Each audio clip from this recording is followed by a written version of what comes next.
Aula 2. Estaremos falando agora sobre sistemas de governo. Como são as gestões do governo na parte da administração, como a igreja funciona na nossa atualidade. O primeiro sistema de governo que nós vamos fazer uma abordagem é o sistema de governo monárquico. Existe isso? Na igreja cristã evangélica não. Mas o sistema católico, ele adota essa postura. O poder exercido por um homem só, no caso é uma autocracia, e é o Papa, né? O sistema papado. Nós vamos observar que o cargo é vitalício, não existe uma separação de Estado e governo eclesiástico. Nós vamos ver que o Vaticano fica dentro de Roma, é o menor país do mundo, e ele é gerido pelo Papa. Onde existem algumas diferenças nesse governo, nessa forma, nós vamos ver que em 1870 existe um concílio e Pio IX, ele adota uma postura para o sistema papado. Ele decreta um dogma que a igreja chama de a infabilidade papal. Ou seja, essa doutrina amarra a infabilidade do Papa em dois critérios, né? No critério ético e no critério de fé. E a interpretação bíblica deles, ela é equivalente de uma forma muito diferente. Nós acreditamos, como cristão evangélico, que a Bíblia por si só ela é infalível. Mas eles acreditam que o peso da interpretação bíblica, que nós chamamos da hermenêutica, que é a arte em si de interpretar a Bíblia, eles falam que tem o mesmo peso a interpretação, a Bíblia com a tradição e o magistério. O magistério fica os papas, o papa e o bispo, né? Então tudo que o papa ou o bispo eles determinam, como o papa é infalível, com base de fé, ele faz a interpretação que achar por bem, a igreja deve seguir essa doutrina. Essa é a forma do sistema papal. Eles acreditam que o Papa é um descendente direto de Pedro. Eles acreditam que quando Deus escolheu Pedro para tomar conta da igreja primitiva, essa linhagem toda veio e o Papa hoje é um representante escolhido de Deus, como Pedro naquela época, só que para o tempo de hoje.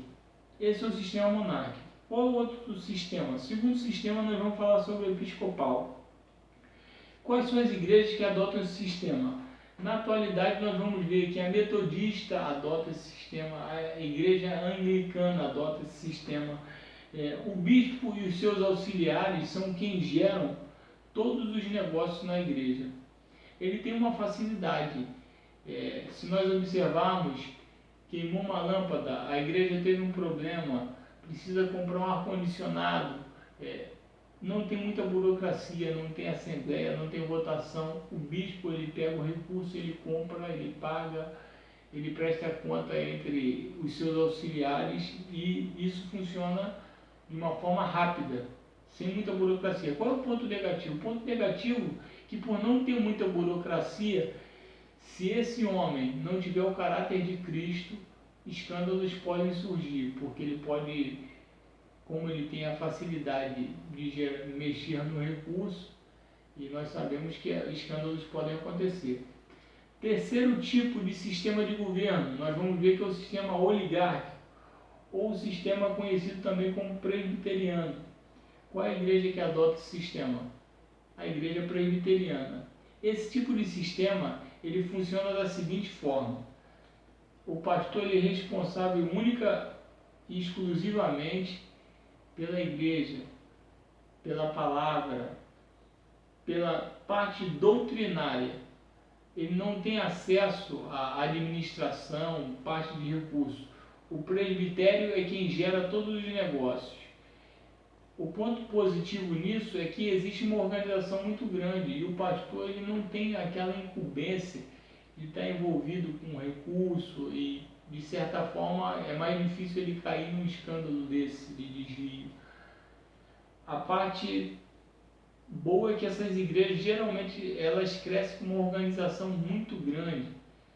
A parte ruim é que elas demoram a crescer, porque para nascer uma igreja nesse porte, ela já tem que ser quase autossuficiente, tem que ter o terreno, tem que ter já o pastor pronto, consagrado. A igreja presbiteriana só recebe um pastor se ele tiver realmente, ele não pode ser leigo, ele tem que ter o curso formado de teologia, então ela é muito criteriosa, mas a parte boa é que ela cresce saudável, né? Nós não vamos ver muitos escândalos nessa questão.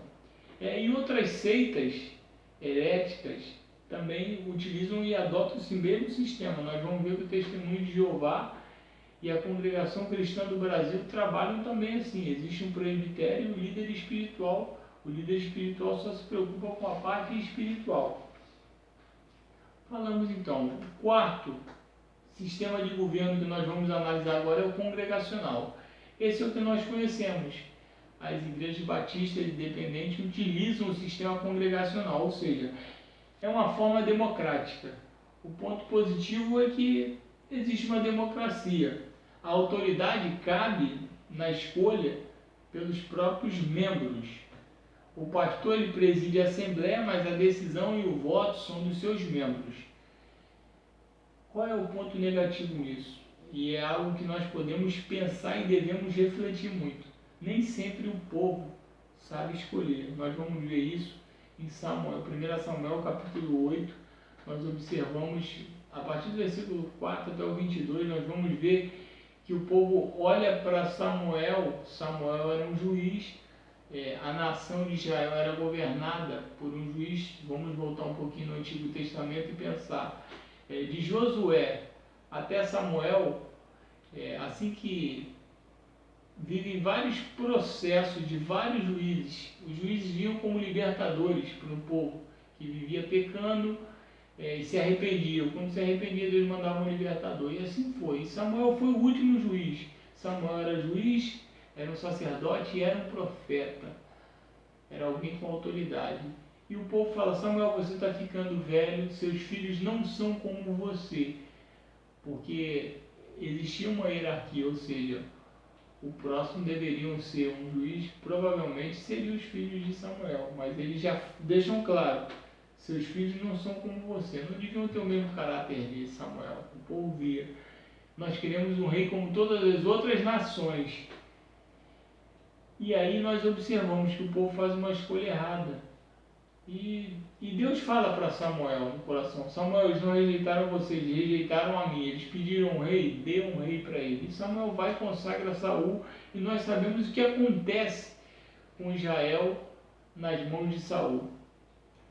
Então vemos que esse sistema congregacional tem o seu lado negativo. E para nós pensarmos, por que precisamos de pastores e líderes se a autoridade reside nos membros? Refletiu sobre isso? Ok. E o quinto e último sistema que a apostila aborda sobre o governo é o governo teocrático. É uma forma de teocracia. Como funciona isso? Teo significa Deus, cracia governo, ou seja, Deus no governo.